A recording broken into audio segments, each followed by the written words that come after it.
بسم اللہ الرحمن الرحیم۔ تشریح و تفسیر۔ یا بنی اسرائیل، اسرائیل عبرانی زبان کا لفظ ہے، اس کے معنی عبداللہ ہیں۔ یہ حضرت یعقوب علیہ السلام کا دوسرا نام ہے۔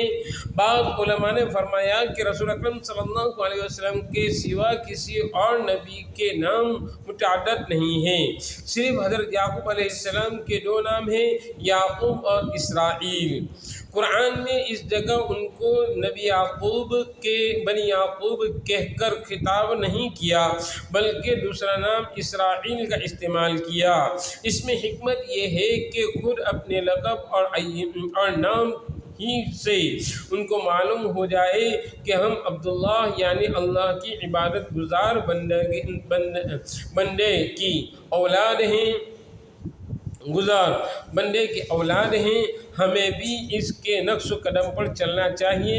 خلاصہ مضمون آیت کا یہ ہے کہ بنی اسرائیل، یاد کرو تم لوگ میرے ان احسانوں کو جو میں نے تم پر کیے ہیں، تاکہ ان نعمتوں کے حق ادا کرنے یعنی ایمان لانے کی توفیق ہو جائے۔ آگے اس یاد کرنے کی مراد اور طریقہ بتلاتے ہیں۔ اور پورا کرو تم میرے عہد کو، یعنی تم نے جو مجھ سے عہد کیا تھا توریت میں، جس کا بیان بقول قتادہ رضی اللہ تعالیٰ عنہ اور مجاہد رحمۃ اللہ علیہ اس آیت میں ہے۔ وَلَقَدْ أَخَذَ اللَّهُ مِيثَاقَ بَنِي إِسْرَائِيلَ وَبَعَثْنَا مِنْهُمُ اثْنَيْ عَشَرَ نَقِيبًا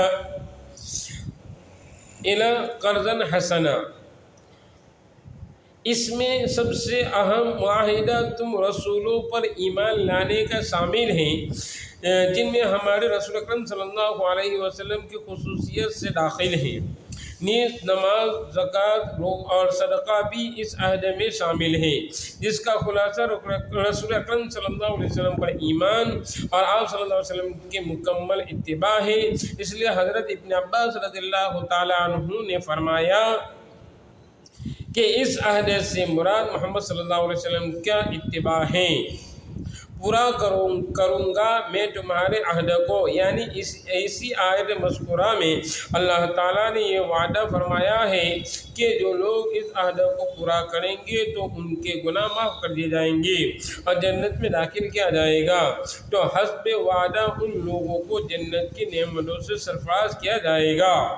خلاصہ یہ ہے کہ اے بنی اسرائیل، تم میرا عہد محمد صلی اللہ علیہ وسلم، محمد مصطفیٰ صلی اللہ علیہ وسلم کی اتباع کا پورا کرو، میں اپنا عہد تمہاری مغفرت اور جنت کا پورا کروں گا، اور یہ صرف مجھ سے ہی ڈرو اور عوام الناس معتقدین سے نہ ڈرو کہ ان کی منشا کے خلاف کلمہ حق کہیں گے تو وہ معتقد نہ رہیں گے، آمدنی بند ہو جائے گی۔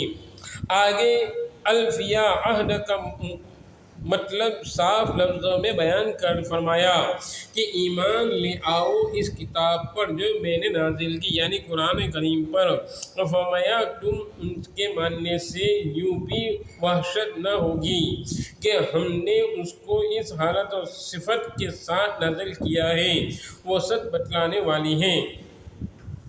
اس کتاب کو جو تمہارے پاس ہے یعنی توریت کی کتاب الہی ہونے کی تصدیق کرتی ہیں، جیسا کہ تم قرآن میں کتب سابقہ اور انبیاء سابقین پر ایمان لانے کو واضح الفاظ میں بار بار دہرایا گیا ہے۔ اور مت منو تم سب سے پہلے انکار کرنے والے اس قرآن کے، یعنی تمہیں دیکھ کر جتنے آدمی قرآن کے منکر ہوتے ہیں چلے جائیں گے، ان سب میں بانی اول تم لوگ ہوں گے، اس لیے ان کا وبال بھی تمہارے نامہ اعمال میں درج ہوتا رہے گا۔ اور مت لو میرے احکام کے بدلے میں حقیر معاوضہ، اور مجھ سے ہی پورے طور پر ڈرو، یعنی میرے احکام چھوڑ کر یا ان کو بدل کر چھپا کر عوام الناس سے دنیا ذلیل و قلیل وصول مت کرو۔ حق بات نہ براہ راست چھپانے کی کوشش کرو اور نہ حق کو ناحق کے ساتھ گڈ مڈ کرو۔ کہ دیکھنے والے حق بات کا پتہ نہ چلے کہ یہ بھی ایک طریقہ چھپانے کا ہے۔